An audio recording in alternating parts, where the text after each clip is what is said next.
summary. Let us summarize what we have learned in this module. A spreadsheet is a software that stores data and information in the form of rows and columns. The document which we create in Excel is called as workbook.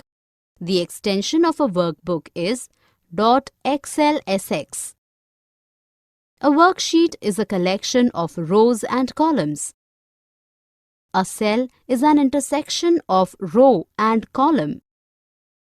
The cell address is column name followed by row number. Cell range refers to a group of cells that are adjacent to each other and forms a rectangular shape. Formula is an expression that calculates the value of a cell. Function is a predefined formula which is already available in Excel. The AutoSum is the feature of Excel that helps us to do the addition. Spell check and autocorrect are the special features in Excel that are used to automatically check spelling and grammatical errors.